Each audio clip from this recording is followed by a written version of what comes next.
So we got some feedback. The first feedback, do you want to hear from Jamie or do you want to hear some from the three randos first? Ooh. Yeah, that's a tough one. Let's do the randos. Okay, sure. Save the best for last. Okay.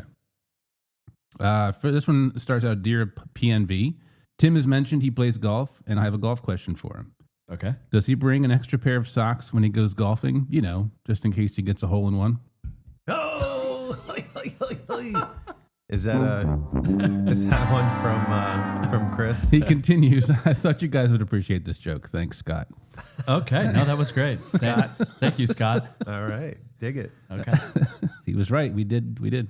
PNV, you guys have talked about food and drink at gigs, and I don't think you've ever talked about staying hydrated at your gigs or the day after. Do you have a go-to hydration regimen or a favorite bottle of water during your shows? Evian sparkling for me. Yes, of course. Yes. My hydration comes off the ice that melts in my glass. Tim? Ooh. You got to stay hydrated before and after shows. And partially hydrated, too. Yeah. Yeah. No, I don't have any tricks. I mean, I just, I do know that as we've gotten older, hangovers get a whole lot worse. That is true. They last a day or two instead of a few hours. I mean, for me, this makes me think of like, what would my rider be if I was an artist and I had, I must have these things on a table in the back in the green room for me. Yeah, the red M&Ms separated from the orange. I don't think it would be that extreme. I don't know, Bacon. I think I would like Fiji water. I like Fiji water. Is it the bottle shape in your hand? What is it? Not only that. Water. Can you guys really taste the difference? In Fiji, yeah, I can. Right, that's what I'm saying. Really? I can take Can you, Brian? I can't tell you what Fiji water tastes like other than water. It tastes I don't like know. Fiji water. Oh, God. It's a bit smoother going down. Is it? But It's there's like the really difference- that much of a difference between that I and, think say, Evian or Deer Park or whatever. Evian and like Deer Park, all that all tastes to me like I'm drinking filtered water out of the tap. As compared to like Fiji, it actually tastes like water from the goddesses of the See, when I was a kid, of the Fijis. Indeed. when I was a kid, I drank out of the hose. Yeah. So like I didn't, like to me, water's water. I'm sure all of it's tainted in one way or another. I just, it all tastes the same. I don't know. I think the only one that I could say truly has a taste that separates itself from others is Dasani, and it tastes terrible to me. I don't know. Did you know Evian spelled backwards is naive? Is it? Is that another one I of was your going to fall for that one. Is that another one? Other things I would have on my rider: chocolate candy. Oh, there'd be M&Ms or like a Snickers or Only just a pink Hershey Starburst. bars. Only pink? Only pink. Maybe Okay. red. Really? Maybe red? Oh, see, I'm an orange and yellow. Really? Yeah. I've never met one of you before. Oh, thanks. Is that Hi. the tap How you water? doing? How you doing? Did you say Skittles? Or which one? Skittles or Starburst. M&Ms? Starburst. Oh, Starburst. Yeah. All Skittles taste the same. I think we need to test that out. Yeah. I've heard We that should. and We should gummy collect bears. data. I heard gummy bears all taste the same. No. Those definitely do. Mm-mm. They all like seep into like the flavor from each one seeps into the other one. There's no like membrane. Like a Skittle has like a hard shell that you like can't get through. So it like protects the cherry from like the lemon ones. Interesting. But gummy bears, it's just a permeable membrane. I don't know. I mean, I will look at the color because I love especially Haribo gummy bears, and I'll look at the color before I eat it and taste something different every time I. Haribo gold bears. Oh my God, I didn't know where that was coming from. You turned your head that way, and I was like, nobody's talking. Okay. Another one we got. This one didn't start off with a salutation at all. It's just literally just says the silence after Bacon made his Migo tequila joke was deafening. That was funny after the fact. When I was listening back. When we caught it. Yeah. So here's that in case the folks didn't Hit it. Remember. Start with a cheers. It would not. So what is this, Brian? Miko. All right, so this is a new tequila to the team. We're gonna give it a taste. All right. Cheers, Let's guys. see. So once I drink it, it's going to be me left. Absolute silence. See, that was one of the two. There's another moment shortly after that you just bombed. It's so weird. I'm not used to that. Are you guys doing the thing to me that we were doing to Brian? I have no idea. I'm not smart enough. Yeah, exactly. I don't believe that. I have for to a second. remind Brian of things. He's the same one that's like, oh, what's the first word? Yeah. So Just you really leave me think in. I could get that with him? Come on. See, I thought that after you're saying it's the me go tequila, right? That after you're done drinking, it became me stop. Yeah. Tequila. That's what I thought. See, It was that going, would have been you know. better, Bacon. Yeah, taking notes yeah, from come on. our guest. All right. Yes. I'm here to help.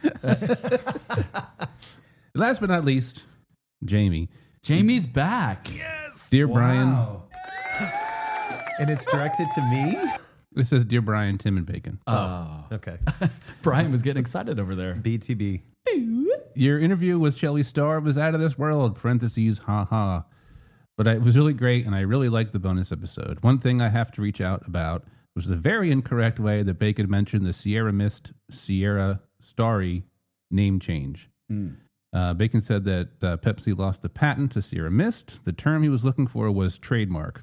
Also, Jesus Christ. Yeah, that's true. Those Those are very different. It's spot on. God bless. also, she continues, also, But wait, there's more. Yours is brutal. that Sierra, and that's Sierra with a C, Mist with two S's. She's a spicy influencer. Her story has not been corroborated by PepsiCo, and their Wikipedia page makes no mention of it. The real reason being mentioned is that Sierra Mist just plain failed to get market share from Sprite, so it was discontinued. Still loving the podcast, Jamie. Is that why they called it Sierra Mist? Because they couldn't hit? Oh, Damn.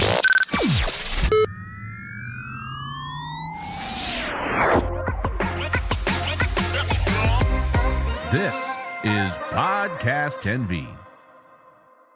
Well, what are we doing tonight? Are we doing just a P&V episode? I feel like there's some more energy in the room.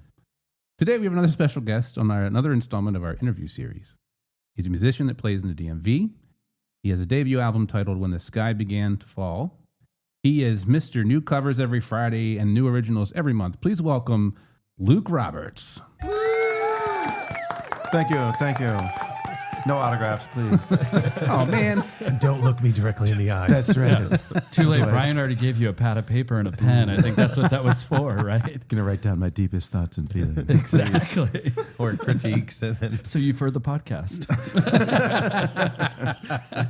Well, thanks for joining us, Luke. We're really happy to have you here. Yeah, thanks for having me. Glad to be here. If it's all right with you, we'll just dive right in and Yeah. start just... I used to be a swimmer. Okay. Butterfly was my thing. So Really? wow. I dove in many a time. Nice. So you were the 4 a.m. kind of guy? getting No, there? no. I wasn't that hardcore because that was the winter swimmers. I only did summer swimming. Oh, right. So that was like 8 a.m. was the earliest we were swimming, which meant 7:55 wake up and walk down to the pool. That's right. Oh, I feel like okay. this isn't I got official. it. I feel like this is like Yeah. a neighborhood pool or maybe pool in the backyard situation. It was definitely a neighborhood pool, but we were pretty high up there in the neighborhood pool league thing, Okay. the Prince Mont Swim League Mm-hmm. for Prince George's County. There you go. Does that ring a bell? With you? No, we were in Virginia. So, Okay. well, we were in NVSL, so Northern Virginia Okay. Swim League. Oh, Got it. you also swim? I did. Yeah. Oh, nice. Yes. What was your 50 fly time? Oh, jeez. Uh-oh. I don't know. It's 4 a.m. Everything's fuzzy. Yeah, I did. I did winter and summer swim. You're probably So, faster than me then. yeah. What was your? I don't know. I'm what not as was your tall and stroke? lanky as you, so I didn't do so well. Oh, I got beat by people that were shorter and smaller than me. Oh, I'm sorry. Not very much. Oh, okay. Obviously. Yeah. No, just I kidding. mean, No, actually a lot. But no, I love the 50 free.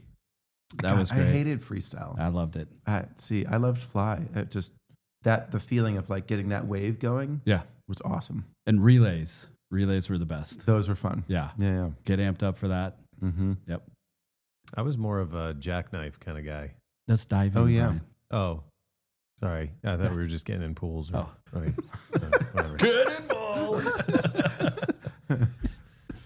So where do we want to start? Bacon likes to It's just ask. funny that he mentioned that because, like, usually getting beat by people that are smaller than me is my weekend activity. Hey, Jesus Christ!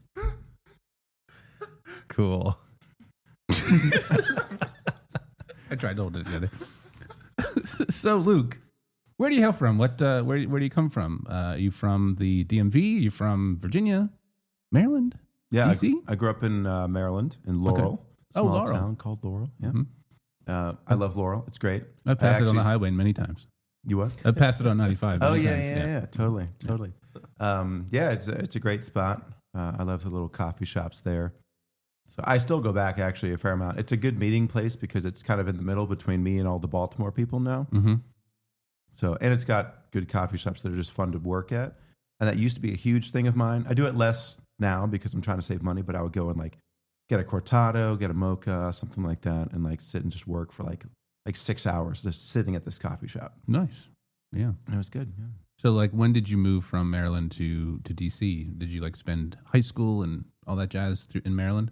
Yeah, I was in Maryland, in Laurel specifically till I was about. Well, I mean, I went to UMBC for undergrad. I lived on campus for 4 years. Then I went to grad school. I was living with my parents for the first like 2 years of that, and then I lived with some buddies on campus. Well, right off campus in a house for like another 2 years, and then I moved back in after I realized that I actually don't want to do what I was going to grad school for, which was mechanical engineering and getting like a PhD type of thing in robotics, which is, objectively cool, but also not what I found was making me come alive. And so I just, moved back to Laurel again. And then after I finally moved out and like figured out enough stuff, I was living in Ellicott City, right downtown on Main Street, which was fucking awesome. Yeah. I was like right across from Lapa Lapa. If you guys have been there, there's like this great Mexican restaurant. I was right above it on the 3rd floor, and I had like a balcony apartment. I could like go up on the roof and oversee the whole thing. It was great. It was awesome. Yeah. So, but now I live in DC with my girlfriend. Nice. In Northeast. Okay. So as you were growing up in Maryland, did you find music was something that kind of happened upon you, or did you go seeking it out? I grew up in a musical family. Okay. My dad played with a band, and so we were always doing like roadie stuff. And my older brother started to play guitar, which is what dad played. And I was like, crap, now I got to learn something. And so I picked the drums because it was the easiest thing because you just hit stuff. I didn't want to do all the complimented. Excuse me. I'm just saying, I didn't want to do all the complicated fingerings, the piano, and like I was like, man, guitar, how do you keep track of where all the notes are? Because they're all different places. And you can, obviously if you practice, you can learn anything. Sure. But that was my mindset as a 5-year-old.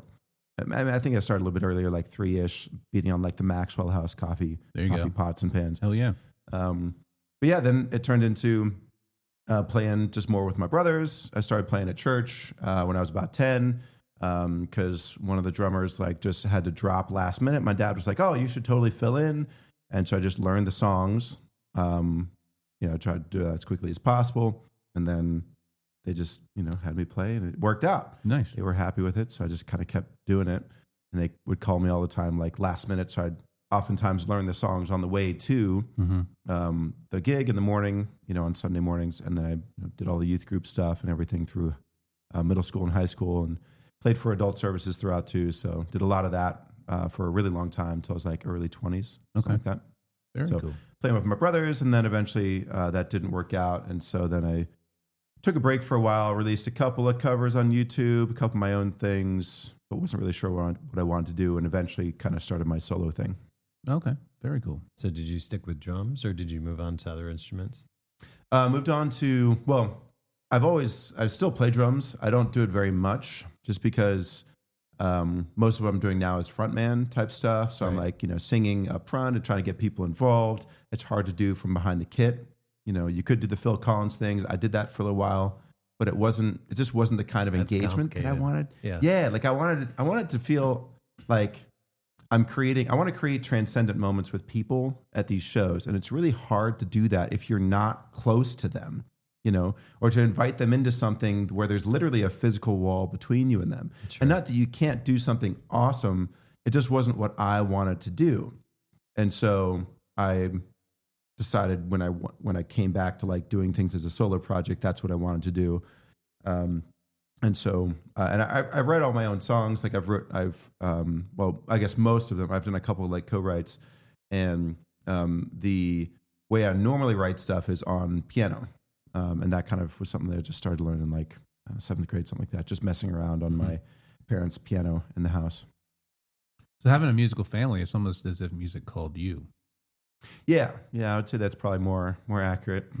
Yeah. Is there any artist that, as a kid or even as an adult, that inspire you to create original music now? Yeah, there were a couple groups. We were very religious as a family. We did the whole like Christian homeschool thing. I can relate to that. Oh, nice. That would be a good conversation for us at Amen. some point. Absolutely. I have notes and notes Nice. and notes and notes. Yeah, so there was obviously a lot of Christian music because most of what I was learning was worship music for Sunday morning, church, and that was very kind of niched into the like CCM Christian contemporary music, or contemporary Christian music, and so it was like Chris Tomlin, Hillsong, DC Talk was like the edgy version. Michael W. Smith? Yeah, Michael W. Smith. But then my dad also had a very sort of limited set of other things, like Steve Winwood. So Back in the High Life was a big album that we really loved. Larry Carlton or Hiram Bullock were big for me growing up. But when it came to like formative influences, most of that was high school, mainly like Hillsong, which is a lot of what we did at church, like this anthemic worship type of stuff that would take you into sort of like trance, like, sort of state, very meditative. You're getting into this place with everybody. It's like a sacred experience, trying to connect with God. Mm-hmm. And then we did some plays in that youth group as well. We would like kind of sort of write our own like play. And the goal was to find a way to like share the gospel through this play, obviously, because we were evangelical. Of course. And so we did 2 versions of this. The main one was based around Coldplay songs. We would take like the Coldplay albums and kind of work them into a musical with skits and then the songs. It was called Socks. And it was actually pretty cool overall, especially the music. And I really liked that stuff a lot. So that became a big influence for me. And then we also kind of cherry picked Peter Gabriel's In Your Eyes and then Digging in the Dirt. I think those were the 2 kind of big ones. And In Your Eyes was like my favorite song for like years. And I still love that song. Yeah, man. So those are, and all of his other stuff has become like a big influence for me as well. Really bringing a lot of like the world beat, kind of stuff and just completely different genres together to create something that is like a celebratory, sort of feeling of like, I don't know, like hopefulness and moving forward into something beautiful. I went to a Christian evangelical elementary school. Oh. And we had chapel mandated church service. Ooh, good one. Yeah, right. Okay. That was good. That was good. And for one, we were responsible for, my class was responsible for doing a service at chapel, and our teacher was so creative and decided to take, secular songs and turn them into Christian songs.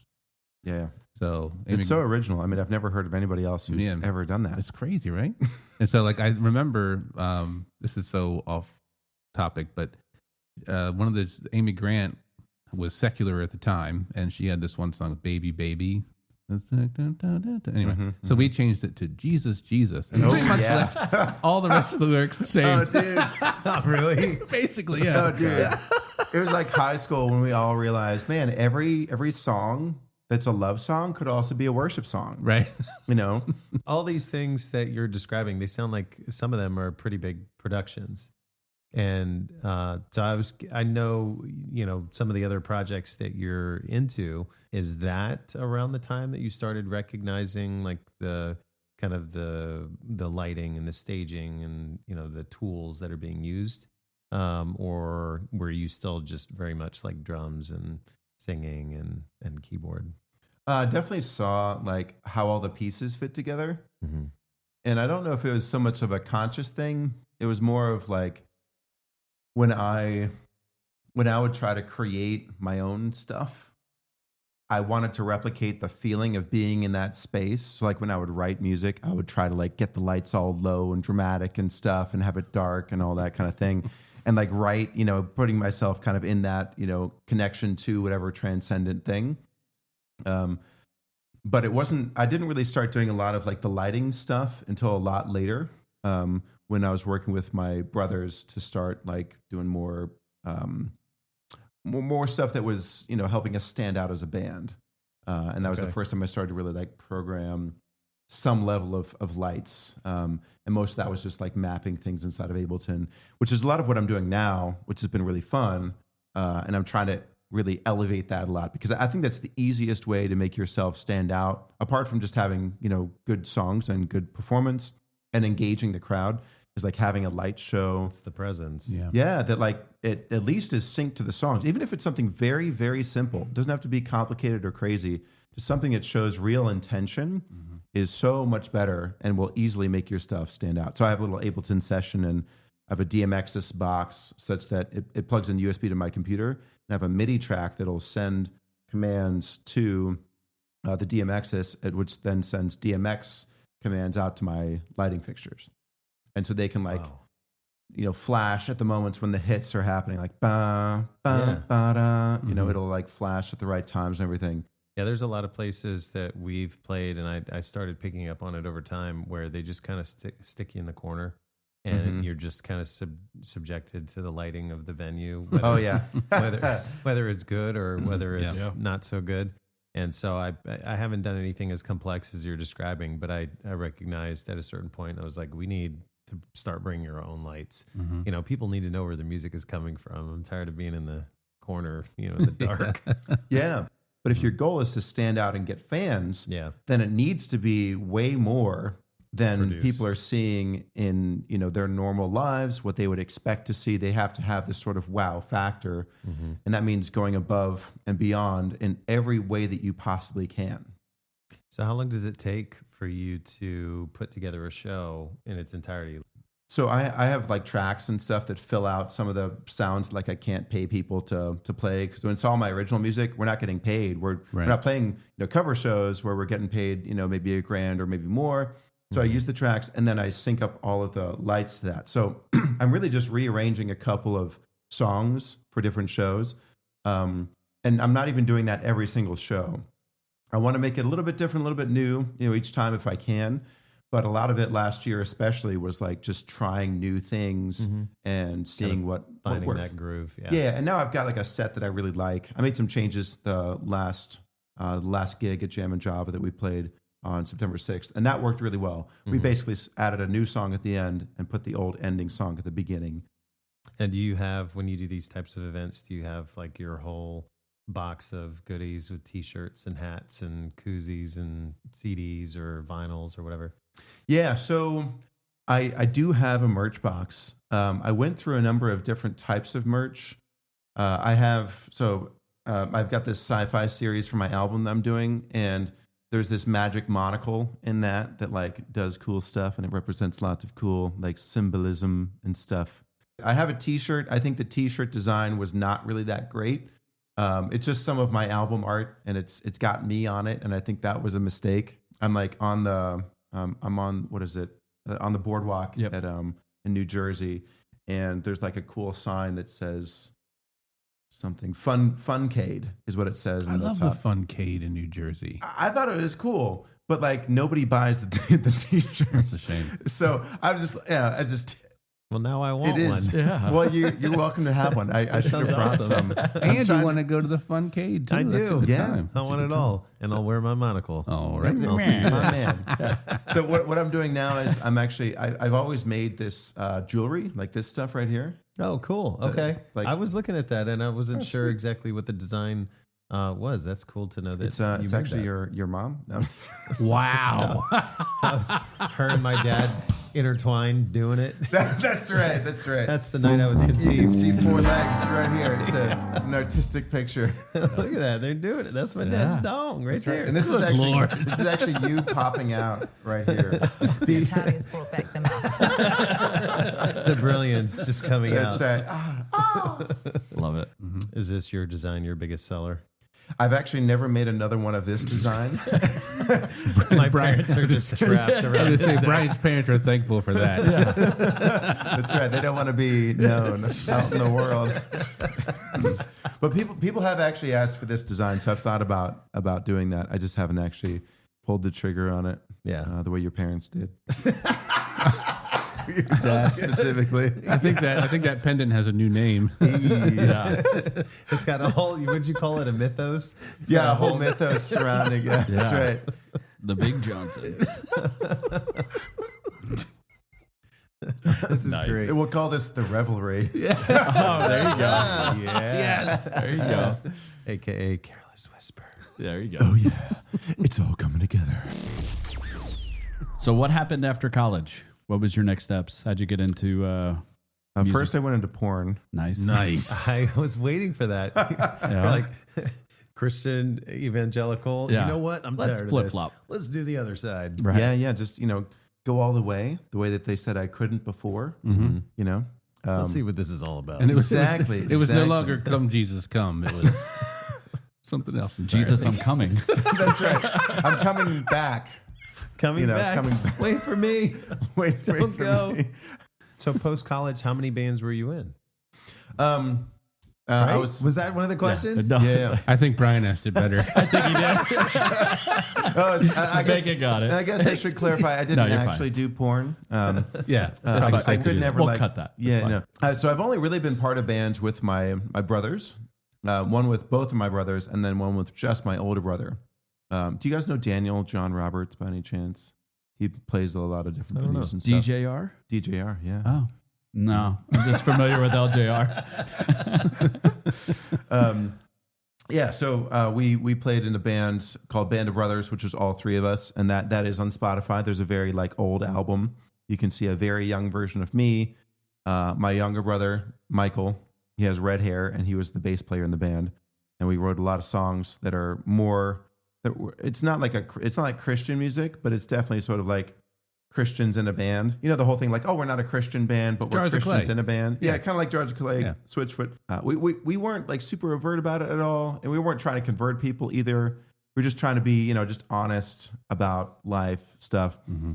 So we did that for a while, and then me and my older brother did a duo thing where we looped a lot of stuff, and that was interesting. I definitely wasn't fully committed to music at this point, and so it wasn't really the right time for that. And we were going to be a mechanical engineer. exactly. Yeah. I was at Maryland working on these robotic birds that we made fly around by You mean themselves. just birds? Pigeons. Yes. Exactly, because birds aren't real. That's right. That's right, Matt.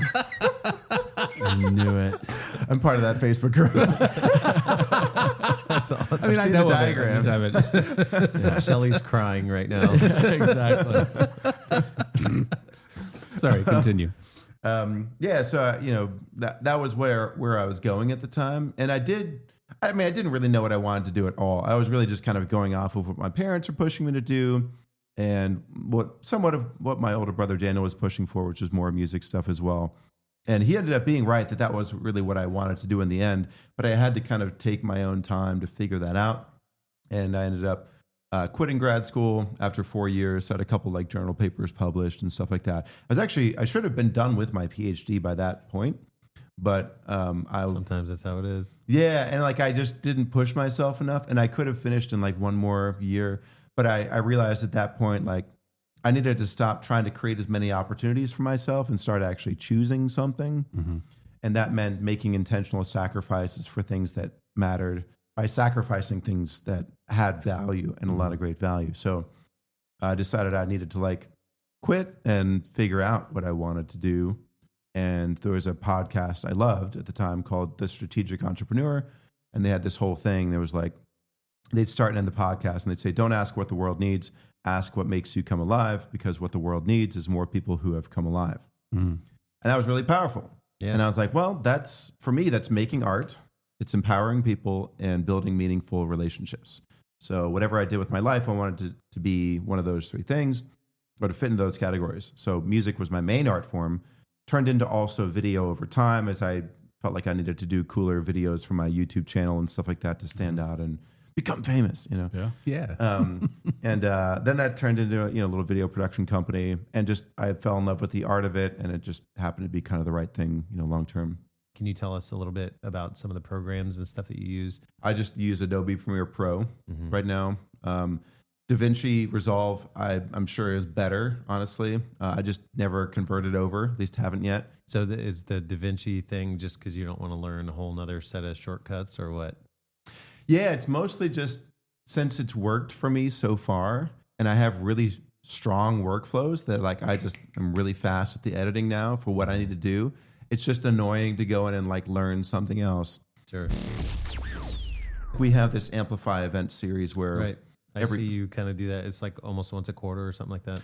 every month actually. Oh, is it and we're every starting month? to Okay. add in more locations every month. Like we do one every month in Maryland, and then we started doing one like every other month in Virginia, and now we're starting to move that to every month as well. Okay. What if we took like a show where you have 5 bands that come in, they have 45-minute slots, and they each perform, and it's cool, but we make it a video shoot. Yeah. Mm-hmm.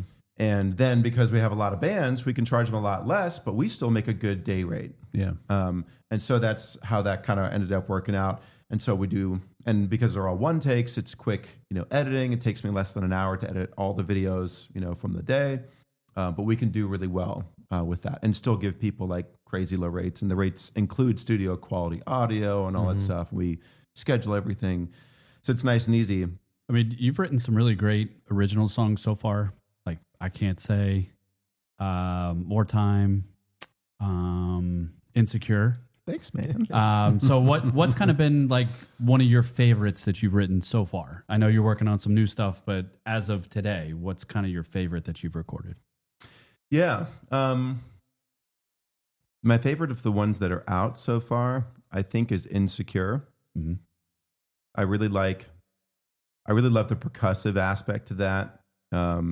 And there's parts in there I really love the way that the harmonies work in the chorus. And I like the way that the pre-chorus is like a 3/4, thing that doesn't really feel like it's 3/4. That just feels like it just feels right. But it's like this off tempo or this offbeat, kind of thing. And then that was, and it brings in some of my favorite artists because like that one's very influenced by Steve Winwood with some of the like percussive stuff. Yeah. And then Toto is the main influence for like the chorus, and especially the chorus harmonies, and also the pre-chorus part where it's like the dun dun dun dun dun dun dun dun dun, because that's like dun dun dun dun dun dun dun. Yeah, like that's where I got that from. I was like trying to just mess with that, come up with a different way of syncopating things to make it fresh and new, but still kind of connect with that. Yeah, isn't that fun when you get to do that? Oh my god, it just like comes to you. Yeah, cool. Dude, it is great. And then and then the bridge is probably my favorite part because it just has these great like Toto type chord progressions and with a ripping guitar solo that my brother did. My brother's just so good at guitar. Very cool. It's also nice to know people that can do stuff like that. Yeah. It's this or that. This or that. I love these. This or that. Awkward. It was a different version of this or that. Yeah. Interesting. You changed it up. You did some flip mode. I added the Shelly bit because Shelly was like, I love this. And I was like, or that. Well, yeah. There you go. All right. So now it's time for this or that. We're jumping right into it. Yeah. All right. So I'm going to preface. We're sitting right into it. I'm going to preface this particular this or that because we've been calling you Luke this whole time. Yeah. But as you have kind of branded yourself, you're LJR Creative, LJR. And LJR are the initials of your full name. Yeah. Well, as your Vox was taken, so as you need to come up with something. Not as cool. So tonight's this or that is themed to the LJR. Ooh. All right. All right. All right. Ready. You ready? Off the top. Is ready. But my heart is not. My spirit is willing, but my flesh is weak. So off the top, we got PB&J or BLT. Oh, BLT for sure. I've always hated PB&J. Is it the bacon? It's the jelly. Oh, it's the bacon jelly that I hate, but it's yeah. the bacon I love. Yeah. For sure. Oh, look at that. That was just for you. He looked at you when he said Look at that. us. Look at us. Who'd have thought? T.I. or B.I.G.? Those are rap artists. We got T.I. know, so T.I., T.I.P. I'll or have to pass on Notorious that. B.I.G. I will be honest. I couldn't tell you a song by either one of them, Baby, even though I'm you sure can I've have heard whatever them. you like. Yeah, that's T.I. And then B. Oh, well, okay. All right. Yeah, I don't know. I'm sure I probably know one by Notorious B.I.G. All right. I'll come back to artists. How about Like Kim Kardashian. ASCAP or BMI? Oh, ASCAP for sure. Yeah. I think I did ASCAP too when I was registering songs. Yeah, no cap. ASCAP. No cap, ASCAP. All right. Yeah, part of the thing that's cool about ASCAP is that they have their little on stage thing. Like What you is could. So if you perform your own songs live, original songs, yeah. you should get paid for the performance royalties, right? Out of the licensing that the venue pays Yeah. to ASCAP to be able to have songs performed there. Nice. But you have to report your set lists to them in order to get paid. Do you just send them an email, or I guess There's a little button on ASCAP. You log in and it just says on stage. You click that and you upload your set lists. And you do it every time. And you can only do it for like the past 9 months and then like forward. Okay, that's good to know. Yeah, I haven't fully explored the website. There's a lot of stuff on there, Yeah. but yeah, I weighed my options, and I think there were 2 others that I was looking at, but it seemed like ASCAP for me was the way to go. Sweet. All right, so I'm back to artists. SRV, Stevie Ray Vaughan. Yep. Know that one. All right, or BB Walking King. the tightrope. Ooh, yeah, SRV. Yeah. I mean, not that I don't like BB King. I especially like what he did with U2. That was really, really sweet. It was one of my favorite songs growing up. But Stevie Ray Vaughan is probably my number one. Walking the tightrope. Yeah, but Yeah, I he's great. still We can- watched that Austin City Limits concert so many times in my house. He's so good. Yeah. And come to think, it's funny to think that he would play certain venues where people just didn't give a shit at all about what he was doing. And he would just get so frustrated and be like, all right, fuck this, I'm out. It's like, how could you not be entertained Right? by how talented this individual is? Are you not entertained? Exactly. It's crazy. All right, we're going to civil. Fuck this shit, I'm out. Where's your app? Where's your app? I feel like there are a few applications in there for that song. That's right. Totally. All right, we're going for civil rights. MLK or MILK? You could just, I can't say. Civil rights or dairy? Which is it? Don't choose dairy. If it's Brian, he cannot choose MILK. Well, so Is this the milk versus milk? it's I'm Javi Milk.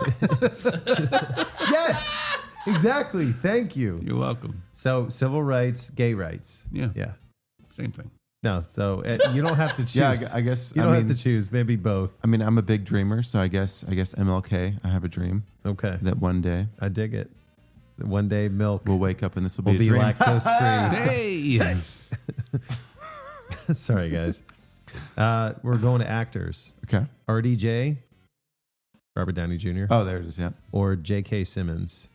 He was in Whiplash. He's the He's yellow been in a M&M. bunch of stuff. I think. Yeah. This is the guy. He played in that TV show. Didn't he play Jonah? He was in Spider-Man Oz. as well? He Yeah, plays he did. Jonah. Yeah, Yeah, he was yeah, in Oz. yeah. He played he is Jonah. great. Yeah. Yep. You know, J. honestly, I Jonah. think it's Jameson. Yeah. I think it's gonna have to be our RDJ. Robert Downey Jr. Yeah. Yeah. Iron Man.